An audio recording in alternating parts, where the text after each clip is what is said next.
Cela fait longtemps que je voulais faire un épisode sur le cursus pour devenir journaliste et plus précisément photojournaliste. Car cela fait partie des nombreuses questions qu'on me pose régulièrement par mail ou sur Instagram. Des questions du genre comment on devient journaliste, que faut-il faire comme étude, comment on travaille avec l'armée, etc., etc. Par ailleurs, au moins une fois par mois, je reçois un mail d'un ou d'une étudiante qui veut m'interroger pour son mémoire sur la photographie de presse. Du coup, je vais donner un maximum d'informations dans cet épisode pour ne pas avoir à répéter trop de choses. Je vais volontairement parler davantage de journalisme que de photojournalisme, car pour moi, il faut être un journaliste avant toute chose si l'on souhaite travailler pour la presse. Beaucoup de rédacteurs en chef et d'iconographes, dont certains sont passés sur ce podcast, s'accordent à dire que l'un des principaux problèmes des photojournalistes indépendants, aujourd'hui sur le marché, c'est que ces derniers sont très bons en photo, mais pas assez en journalisme pur et dur. Or, c'est indispensable. Il ne suffit pas de faire de belles photos pour être publié, il faut être capable de raconter une histoire et surtout de raconter l'actualité d'une certaine façon. Avant de parler des qualités requises et de ce qui fait un bon journaliste, parlons de pourquoi c'est encore intéressant aujourd'hui de se lancer dans cette profession. Tout d'abord, ce métier est probablement l'un des plus riches intellectuellement parlant, car on découvre et on apprend tous les jours. Sans parler des expériences hors du commun que vous pouvez vivre, partir en zone de guerre, être accrédité sur des événements privés, ou plus largement être en première loge de l'actualité. D'autre part, c'est la solution parfaite quand on est attaché à sa liberté, car en étant journaliste indépendant, en étant pigiste, on peut choisir là où les rédactions avec qui on souhaite travailler sans être contraint au quotidien. En gros, il n'y a pas de métro, boulot, dodo. Enfin, n'en déplaise à beaucoup de monde, c'est un métier d'avenir, car à l'heure des réseaux sociaux, des fake news, de l'IA, le journalisme professionnel a un rôle primordial. Vérifier les sources, informer le grand public avec éthique et professionnalisme. Mais comme tous les métiers de rêve et tous les métiers passion, le problème c'est que ce n'est pas fait pour tout le monde. Après plus de 10 ans d'expérience dans ce métier, et après avoir interrogé des dizaines de confrères et de consoeurs, j'ai noté 5 qualités requises pour être journaliste et surtout en vivre. La première, c'est d'être curieux, d'avoir un esprit critique, de savoir se poser des questions et être capable d'aller vers les gens, ou en tout cas, parfois se mettre un petit coup de pied au cul pour y aller. La deuxième chose, c'est d'avoir une bonne culture générale et d'avoir envie d'apprendre tous les jours, par exemple en se forçant à lire.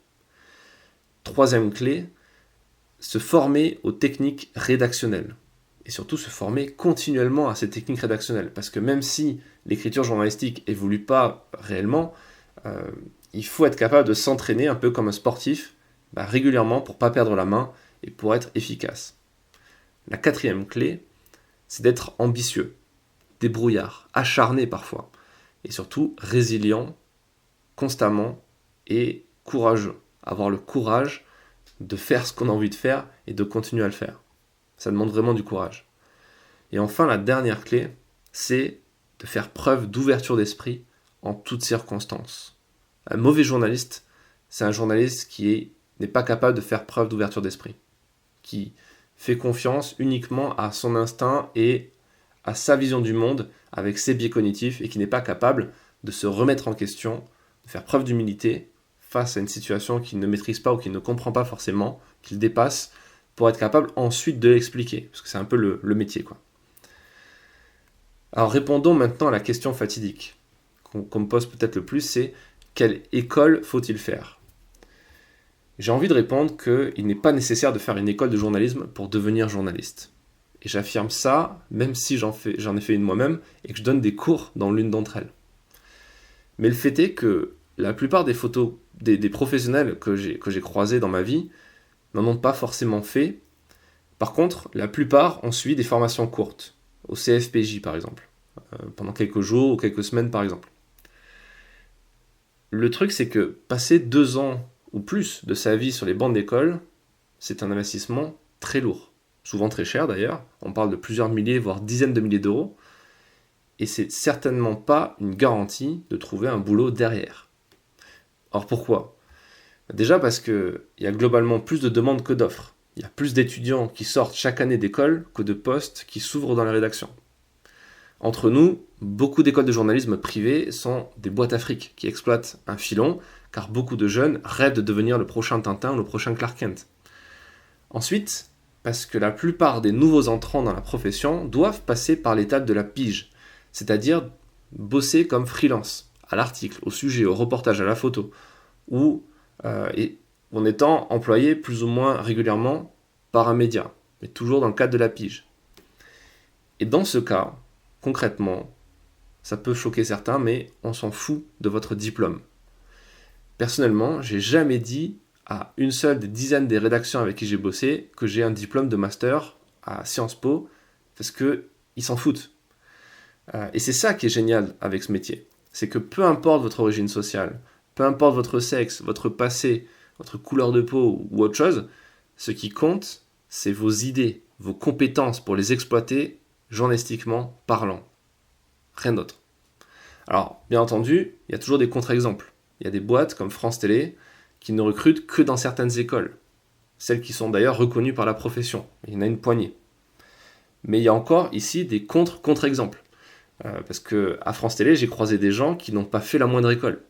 Car au fond, il faut comprendre qu'une rédaction, elle attend d'un journaliste qui soit bon et efficace. C'est tout. On s'en fout que ce soit surdiplômé.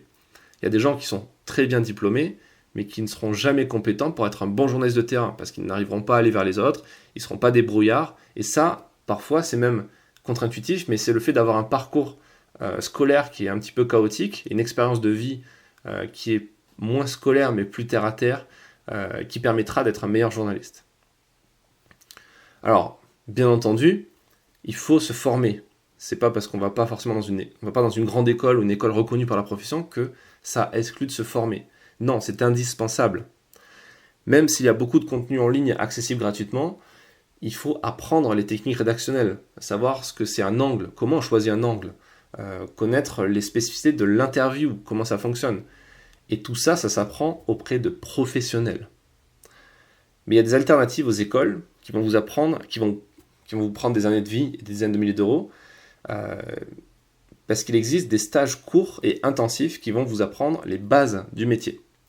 Alors à côté, il faudra aussi, et j'insiste dessus, vous former à la culture générale, car c'est la clé pour durer. Avoir un maximum de culture générale pour gagner du temps sur vos recherches, sur la rédaction de vos articles, et pour bien comprendre le monde qui vous entoure.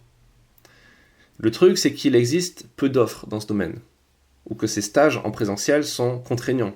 C'est très cher, la plupart du temps c'est à Paris, et parfois même c'est sélectif. Tout le monde ne peut pas forcément en faire partie.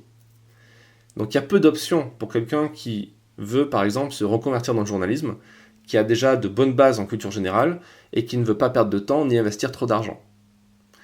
J'ai donc créé une masterclass 100% en ligne, que vous pouvez suivre à votre rythme, quand vous voulez, et depuis où vous voulez. Le programme il est composé de 15 ateliers en vidéo, pour une durée totale d'environ une vingtaine d'heures. Et bien entendu, il est continuellement amélioré, donc ce que je vous dis là maintenant, c'est vrai en 2023, ça sera peut-être plus long ou plus court si je décide d'enlever certaines choses dans le futur. Le premier atelier, c'est tout ce qui va être les fondamentaux du journalisme. Quels sont les statuts, les différentes spécialités des journalistes, qu'est-ce que la déontologie, quelles sont les missions concrètes des journalistes. Dans l'atelier numéro 2, on va voir comment trouver des idées, comment faire pour ne jamais être à court d'idées de reportage et d'histoires à raconter, comment on trouve des sources, des informations fiables pour n'importe quel sujet. Dans le troisième atelier, on va s'intéresser à l'écriture, comment bien écrire, comment trouver son style et ne plus procrastiner en matière de rédaction. Là, j'ai fait appel à des collègues qui vont vous donner des clés encore différentes des miennes pour que vous puissiez vous améliorer concrètement en écriture. Dans l'atelier numéro 4, on va voir le portrait journalistique. Faire un portrait photographique, c'est une chose, mais on va voir ce qu'il en est de faire un portrait écrit. Comment bien rédiger la présentation d'un personnage, notamment dans son histoire. L'atelier numéro 5, ce sera sur la stratégie rédactionnelle. Écrire un article pour la presse, ça ne s'improvise pas. Il faut être méthodique, organisé et rigoureux. Nous allons apprendre à faire un plan efficace pour gagner du temps et éviter de faire des erreurs. Ensuite, on va chercher un bon titre. C'est l'atelier numéro 6. Comment on titre comme un journaliste professionnel, parce que c'est tout un art. Et surtout, quand on souhaite créer un titre incitatif et non pas uniquement informatif. On va voir plusieurs exemples et des méthodes pour y arriver. Ensuite, dans l'atelier numéro 7, on va aller sur le terrain. On va voir comment se comporter sur le terrain quand on est journaliste professionnel et comment on s'organise en reportage afin d'être efficace et productif. Ensuite, dans l'atelier numéro 8, on va voir les secrets de l'interview. Alors tout le monde n'est pas Élise Lucet ou Jean-Pierre Elkabbach, mais il existe de nombreuses techniques pour réussir ces interviews comme ces célèbres journalistes. Atelier numéro 9, on va améliorer son style et son vocabulaire. On a tous appris à écrire à l'école, il y a des bases, mais on n'a pas tous le même style ni le même niveau de vocabulaire. Nous allons voir donc dans cet atelier comment on progresse rapidement. Ensuite, l'atelier numéro 10 vous permettra d'apprendre à écrire pour le web, pour Internet. On va voir ce que c'est le SEO, le référencement naturel pour Google et ses algorithmes. Parce que écrire pour ses lecteurs, c'est une chose, mais pour être trouvé par les lecteurs, il faut être capable d'écrire pour Google et son algorithme. Ensuite, dans l'atelier numéro 11, on verra comment on fait pour écrire un bon synopsis. Pour vendre son reportage, quand on est indépendant, il faut d'abord démarcher les rédactions avec un synopsis. En gros, c'est un résumé de votre histoire qui donne envie d'en savoir plus et d'acheter le reportage. Donc on va voir ensemble comment on rédige correctement cet outil-là. Ensuite, dans l'atelier numéro 12, on va parler de storytelling. Dans les outils qu'utilisent régulièrement les journalistes professionnels, il y a le storytelling. On va apprendre à manier cette puissante arme pour enrichir votre écriture et obtenir plus facilement l'attention de votre lecteur. Dans l'atelier numéro 13, on arrive presque à la fin, on va s'intéresser au business plan de journaliste. Parce que travailler pour la presse, c'est bien, mais multiplier ses sources de revenus annexes tout en faisant du journalisme, c'est mieux. Car le journalisme peut exister sans la presse et les journaux. Et dans l'avant-dernier atelier, le numéro 14, on va s'intéresser à tout ce qui touche aux droits des journalistes, aux droits et aux devoirs. On va voir comment on obtient la carte de presse, quels sont les différents avantages économiques, fiscaux et sociaux qui en dépendent. On parlera aussi un peu de droit à l'image, de droit d'auteur, etc. Et enfin, dans le dernier atelier, le numéro 15, on va s'intéresser au photoreportage. Et on va voir concrètement, et si vous êtes photographe, vous allez adorer cet atelier, parce que dedans, je dévoile des études de cas très complètes qui vont concerner la réalisation, mais aussi la vente d'un reportage, notamment dans une zone de guerre. Donc voilà pour le programme. Vous avez vu que c'est très intense, c'est très riche. Et si vous souhaitez rejoindre la masterclass, le lien est en description de l'épisode. A noter que les élèves qui la rejoignent reçoivent également un support papier de cours, directement par la poste, envoyé à mes frais, en plus de l'accès à vie pour les vidéos. Enfin, pour ceux qui veulent aussi se former en entrepreneuriat, en vente, en productivité ou en photojournalisme plus particulièrement, il faut savoir que cette masterclass elle est disponible gratuitement dans le Club des Stratèges, qui regroupe toutes mes masterclass pour une fraction du prix. Donc voilà, j'espère que j'aurai répondu aux questions que vous posez, que à travers le plan de cette masterclass, vous voyez un petit peu tout ce qui vous attend en termes de formation, que ce soit chez moi ou ailleurs. Allez vous former chez des concurrents si vous le souhaitez, ou dans des écoles, etc. Mais il faut que vous ayez toutes ces parties-là, réécoutez-le au besoin, pour avoir une formation la plus complète possible pour être efficace. Donc j'espère que j'aurai répondu à toutes les questions. Si vous en avez d'autres, n'hésitez pas à me les poser par mail ou en commentaire sur YouTube. Et si vous voulez aller plus loin, vous pouvez rejoindre la masterclass ou le Club des Stratèges.